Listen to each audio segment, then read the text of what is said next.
আমি এই কাহিনী অনেকবার বলেছি, আর আপনার আজকেও বলছি, কেন আমার গুরু মহারাজের খুব প্রিয়। গুরু মহারাজ অনেকবার এই কাহিনী, এই রথের সময় তিনি বলবেন, সম্ভবত কলকাতার রথে তিনি আসছেন, প্রয়াস চলছে, তো তুমি একা প্রসাদ খেয়ে নিলে। নারদমণির একটু লজ্জা লেগে গেছে, সত্যি তো শিবের জন্য আনা দরকার ছিল, আনেননি। মাথা নত করে, লজ্জিত হয়ে, লজ্জা পেলে মাথা নত হয়ে যায় না। হঠাৎ দেখছেন মাথা নত করে তার আঙ্গুলে এক কণা প্রসাদ লেগে আছে, আর ওই প্রসাদ শিবকে দেননি, শিবের মুখে আঙ্গুলি ঢুকিয়ে দিয়েছে। আর প্রসাদ পুরো থালা ভর্তি হোক আর এক কণা হোক, প্রসাদের কাছ থেকে প্রসাদ করে। যেরকম হাই ভোল্টেজ কারেন্ট 440 ভোল্ট, আর এই পাতলা তারে ফ্যান ঘুরছে, একই শক মারবে কিন্তু আপনাকে। ঠিক সেরকম প্রসাদ কণিকা আর প্রসাদ প্লেট ভর্তি, কাজ তো একই। তিনি শিব ঠাকুর এমনিতেই নাচে প্রতিদিন, তিনি হচ্ছেন নটরাজ, গান করতে করতে প্রতিদিন ভগবানের সামনে নৃত্য করেন বিভিন্ন ভঙ্গিমায় তালে।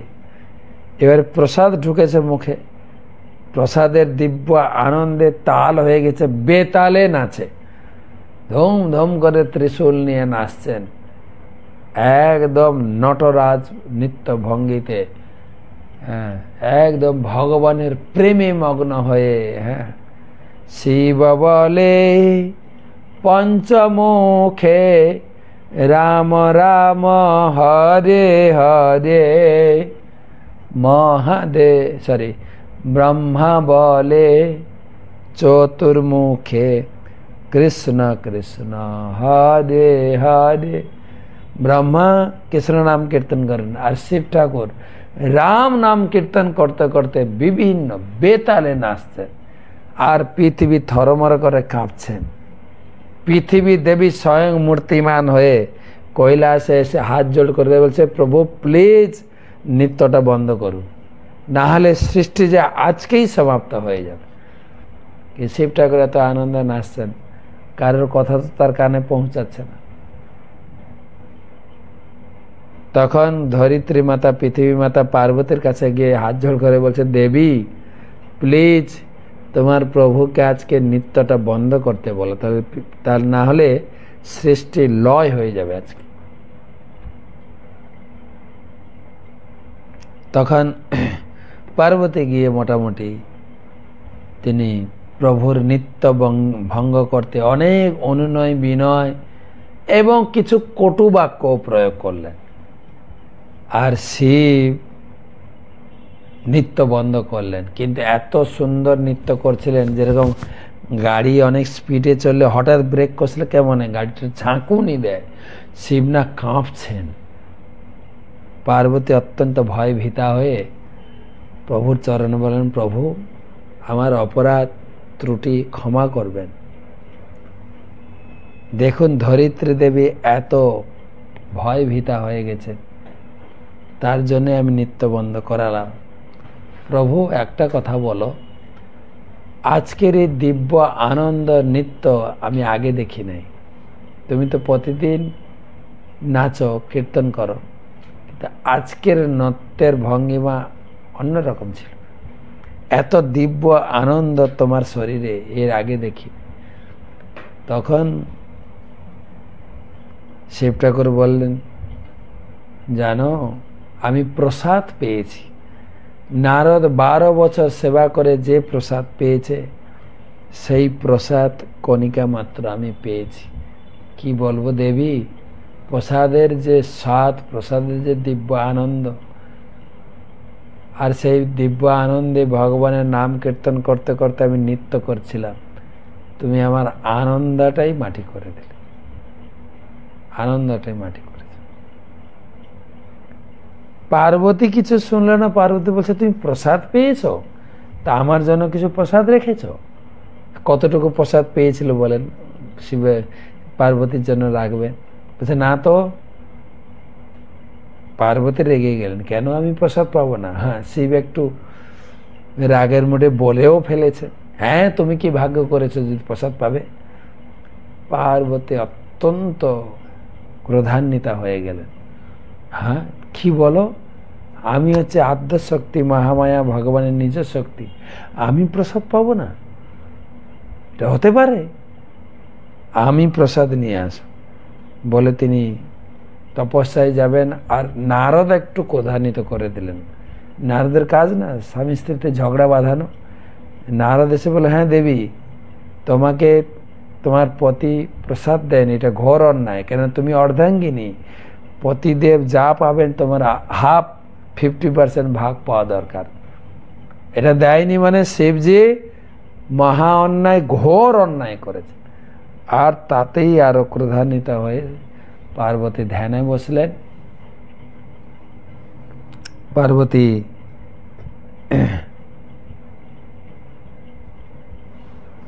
তার শরীর থেকে তপস্যার দিব্য তেজ বেরোতে লাগলো, আর সেই তেজে ব্রহ্মাণ্ড গরম হলো।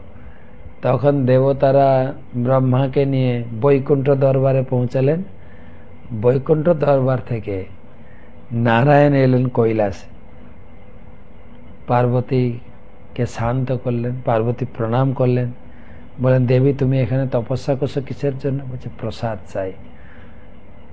ভগবান বলেন ঠিক আছে, আমি তোমাকে প্রসাদ দেব।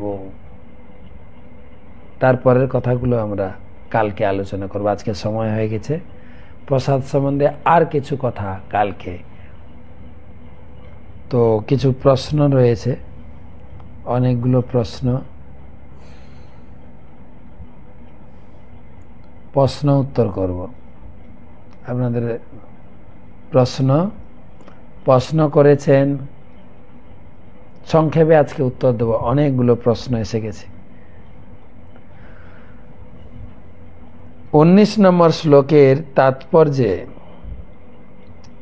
শেষের দিকে প্রভুপাদ লিখেছেন, স্ত্রী যদি পরবর্তী জন্মে পুরুষ শরীর লাভ করে সেটা লাভজনক। এটা একটু বুঝিয়ে বলবেন। হ্যাঁ, সাধারণত স্ত্রী পুরুষের ভিতরে পুরুষের অধিকারটা বেশি দেখা যায় না। স্ত্রীকে বলে অর্ধ শরীর, অর্ধাঙ্গিনী। তাই পুরুষ সবকিছু বিয়ে করে স্ত্রী পুরুষের বাড়িতে গিয়ে থাকবে, এগুলো আর না বোঝার কিছু কারণ নাই। তো সেই জন্য পুরুষ শরীর প্রাপ্ত হওয়াটা লাভজনক।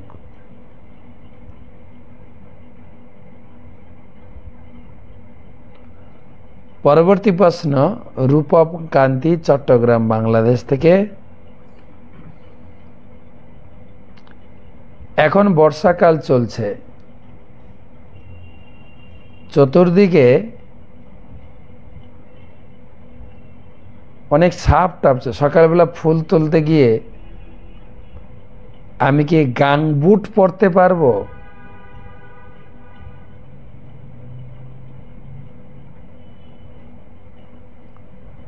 গাংবুট, আমি গাংবুটে জানি, মানে ওটা আপনাকে নিজেকে রক্ষা করার জন্য, সাপ যাতে না কাটে, অবশ্যই পরবেন। আমার আরেকটা প্রশ্ন, আমার গচ্ছিত টাকা থেকে ব্যাংক অ্যাকাউন্ট কিছু লভ্যাংশ সুদ আসে, সেখান থেকে ভগবানের সেবায়, দেবদেবীর সেবায় লাগাবেন? ভগবানের সেবায় লাগাবেন, ভগবানের সেবায় লাগান, অবশ্যই আপনার সেবা ভগবান গ্রহণ করবেন। পরবর্তী প্রশ্ন, সুপ্রীতি শ্রীদেবী মাতাজি প্রশ্ন করেছেন উত্তর 24 পরগনা থেকে, আমাদের হৃদয়ে ভগবান জগন্নাথকে বসানোর জন্য কি প্রার্থনা করা উচিত? ভগবান হৃদয়ে আছেন, যাতে ভগবান থাকেন, ভগবানের বেশি করে সেবা করবেন। জগন্নাথ স্বামী নয়ন পথগামী ভবতমে, সবসময় যেন জগন্নাথকে চিন্তা করতে হবে। কমপক্ষে এই রথযাত্রা কটা দিন জগন্নাথের চিন্তায় ভরপুর থাকেন। এখন জগন্নাথের জ্বর হয়েছে, আপনি মন্দিরে গিয়ে জগন্নাথের একটু জ্বর প্রসাদ কি বলে ঔষধ প্রসাদ নিয়ে আসবেন, খাবেন। জগন্নাথের জন্য ভালো করে সেবা দিয়ে আসবেন। জগন্নাথের একটা প্রোটিন জাতীয় ভালো মন্দ ভালো ভালো জগন্নাথে খেতে হবে। আর রথযাত্রার সময় রথ টানবেন।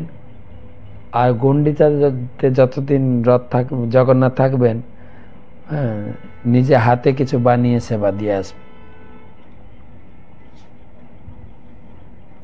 পরবর্তী প্রশ্ন, দেবপ্রিয়া মল্লিক নদিয়া থেকে। মহারাজ, জীব তিন প্রকার, নিত্যবদ্ধ, নিত্যমুক্ত, বন্ধন মুক্ত। একটু বুঝিয়ে বলবেন। নিত্যবদ্ধ মানে আমরা নিত্যবদ্ধ হয়ে আছি, এই মনুষ্য জীবন পেয়েছি, মনুষ্য জীবন ভালো কর্ম করলে পরবর্তী মনুষ্য জীবন বা স্বর্গে দেবতা হয়ে যাব, আবার পশু পাখি ঘুরতেই আছে, জন্ম মৃত্যু জন্ম মৃত্যু জন্ম মৃত্যু, জন্ম হয়েছে মৃত্যুবরণ করব, আবার জন্ম হবে। নিত্যবদ্ধ। নিত্যমুক্ত মানে ভগবত ধামে যারা আছেন ভগবানের সঙ্গে। আর বন্ধন মুক্ত মানে হচ্ছে আমরা নিত্যবদ্ধ থেকে এই হরিনাম করে গীতা ভাগবতম পড়ে ধীরে ধীরে মুক্ত হওয়ার চেষ্টা করছি। এই জীবনে মুক্ত হতে পারি বা কয়েক জন্ম লেগে যেতে পারে, তবে সদ্গুরু চরণ আশ্রয় গ্রহণ করেছি যখন মুক্ত একদিন হব, তাই বন্ধন মুক্ত হওয়ার চেষ্টা করছি। কিন্তু যারা কিছু চেষ্টা করছে না, তারা হচ্ছে নিত্যবদ্ধ, আর ভগবত ধামে কিছু নিত্য মুক্ত আছে। পরবর্তী প্রশ্ন,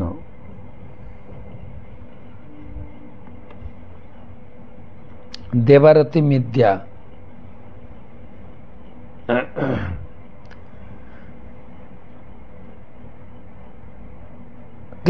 গতকালকের ক্লাসে বললেন সূক্ষ্ম শরীর মৃত্যুর পর বাসনা নিয়ে যায়, ভগবান পূরণ করেন, কিন্তু পরিস্থিতি চাবে সে ভগবানের প্রসাদ পায় না, ভগবানের প্রসাদও ভোজন করতে চায়, মৃত্যুর পর তার কি গতি হবে।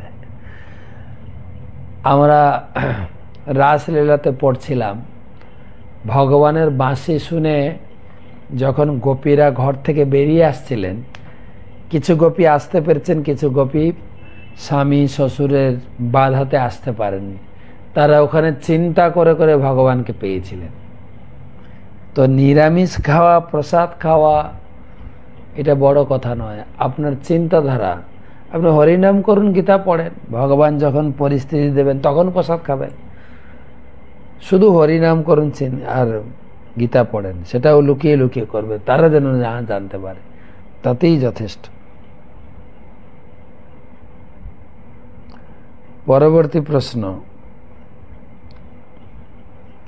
আমাদের চয়ন রায় দুবাই আবুধাবি থেকে। একজন দাদা আমাকে হঠাৎ করে প্রশ্ন করলো আমি কি নিরামিষ নাকি আমিষ ভোজন করি। পরে আমি বললাম আমি অবশ্যই নিরামিষ খাই। তিনি আমাকে বললেন কোনো পশু ভক্ষণ করে তুমি কি আমিষ নাকি নিরামিষ, কিছু বুঝলাম না। যেহেতু আমি রক্ত মাংসের, সেহেতু আমি বলছি যে আমি আমিষ সব হয়তো জানি না। তারপর উনি বললেন নিজের শরীরটাই আমিষ, তবে তুমি নিরামিষ খাইয়া কি করবে। এসব আল ফাল প্রশ্ন লোকে করে, নিজে আমিষ খাওয়ার জন্য বিভিন্ন রকম যুক্তি দেখায়। তোমার শরীরটা হচ্ছে আমিষ, তাই তুমি নিরামিষ খেয়ে কি হবে, এর প্রশ্ন হলো। কিছু লোক বলে হ্যাঁ তোমরা যে দুধ খাও, গায়ের দুধ বা মায়ের দুধ, সেটা তো রক্ত থেকে রূপান্তর, তাহলে তুমি রক্ত খাচ্ছ না। এ নিজের মন গড়ায় কিছু প্রশ্ন তৈরি করে। এগুলোতে কিছু না বলা ভালো, চুপ করে থাকলে ভালো। সব জায়গায় যে উত্তর দিতে হবে এমন কোনো মানে নেই। যেগুলো শুনলে মানুষের উপকার হবে, স্বাস্থ্য সম্বন্ধীয়, সেটাই হলে ভালো। পরবর্তী প্রশ্ন, দুলাল দেব, চট্টগ্রাম, বাংলাদেশ থেকে। স্থিতপ্রজ্ঞ ব্যক্তি কিভাবে বিচরণ করেন? গীতাটা দেখি। স্থিতপ্রজ্ঞ ব্যক্তির লক্ষণ, কিভাবে কথা বলেন, কিভাবে অবস্থান করেন এবং কিভাবে বিচরণ করেন, সে সম্বন্ধে গীতার শেষ কটি শ্লোকে ভগবান বলে দিয়েছেন। তিনি বলছেন, ভগবান বলছেন যে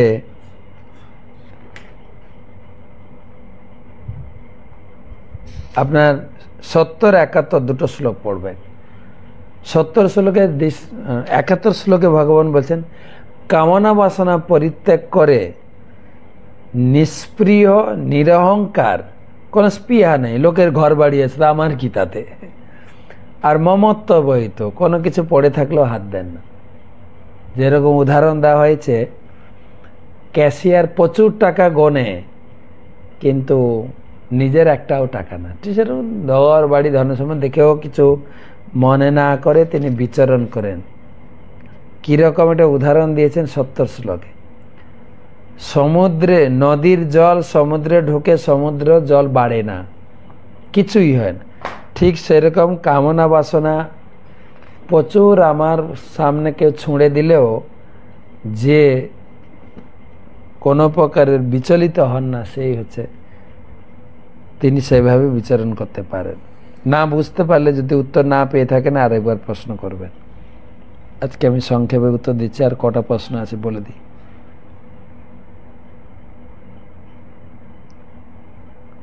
রিঙ্কু প্রামাণিক, নদিয়া থেকে।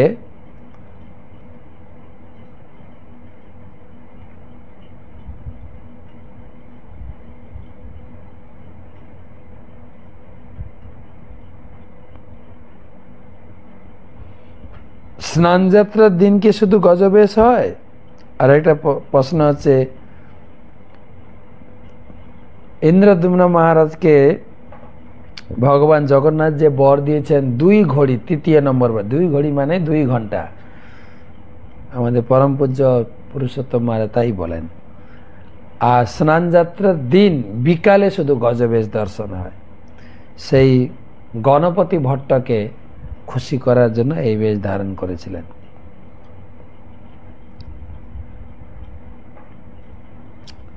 পরবর্তী প্রশ্ন, বর্ধমান থেকে অবিনাশ পাল।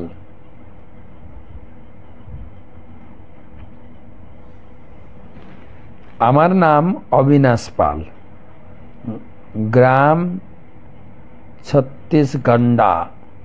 আমার প্রশ্ন হচ্ছে, ভাগবতম 4th স্কন্ধে 28 অধ্যায় 19 শ্লোকে তাৎপর্য থেকে যে একটা স্ত্রী যদি পুরুষ শরীর পায় তাহলে সেটা লাভজনক, আর পুরুষ যদি স্ত্রী শরীর পায় তাহলে সেটা লস। দুজনে তো জড় জগতের বন্ধনে আবদ্ধ হয়ে আছে, এটা যদি একটু বুঝিয়ে দেন। হ্যাঁ, দুজনেই জাগতিক লাভ পাবে স্ত্রী যদি পুরুষ শরীর পায়, পারমার্থিক লাভ কিছু হবে না। দুজনেই জগতে বন্ধন হয়ে আছে, সেই বন্ধন থেকে মুক্ত হওয়ার জন্য কিছু করতে হবে। ভালো, আপনার উপলব্ধি খুব ভালো,